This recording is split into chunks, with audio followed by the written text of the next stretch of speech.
کسی گاؤں میں ایک عورت اپنے 5 سال کے چھوٹے بچے کے ساتھ رہتی تھی۔ کچھ ماہ قبل اس کے شوہر کا انتقال ہو گیا تھا،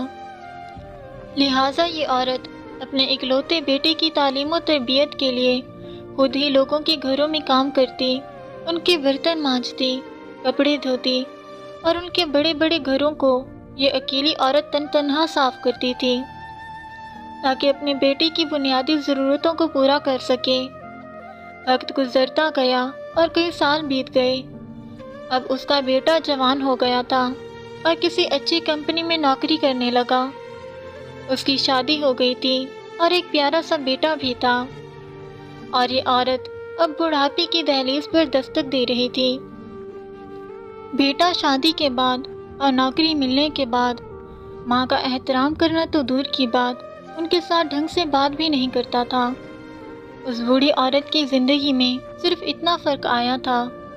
کہ پہلے وہ غیروں کے برتن اور کپڑے دھوتی تھی، اب اپنے بہو اور بیٹے کے جھوٹے برتن دھو رہی تھی۔ پہلے یہ دوسروں کے گھر کی صفائی کرتی تھی، پر اب یہ بہو کی ہوتے ہوئے بھی اپنے گھر کی صفائی کرنے پر مجبور تھی۔ خیر جو بھی تھا، لیکن تھی تو وہ ایک ماں۔ اپنے بیٹے کی خوشی کی خاطر وہ ہر دکھ جھیلنے کو تیار تھی۔ بیٹے کے پاس دولت کی کمی نہ تھی، اللہ کی دی ہوئی ہر چیز اب اس کے پاس تھی، لیکن ماں کو اس نے گھر کے ایک الگ کمرے میں چھوڑ رکھا تھا، جہاں موسم کی شدت کو روکنے کے لیے کوئی بندوبست نہ تھا۔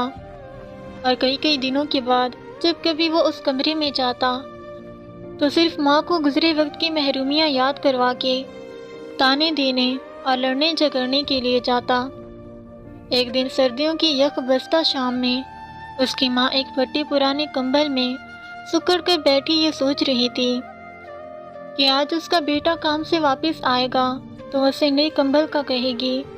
کیونکہ اس کمبل میں اسے بہت سردی لگ رہی تھی، اور اب اس کی کمزور ہڈیوں میں اس سردی کو برداشت کرنے کی ہمت نہیں تھی، اور اسے پورا یقین تھا کہ اس کا بیٹا اس کی یہ معمولی سی ضرورت پوری کرنے میں کوئی دیر نہیں کرے گا۔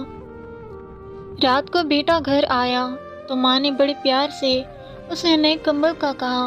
تو بیٹا غصے سے بولا، ماں ابھی کام سے آیا ہوں اور آتے ہی تم اپنا مطالبہ لے کر آ گئی ہو، اور تمہیں پتہ ہے کتنی مہنگائی ہو گئی ہے۔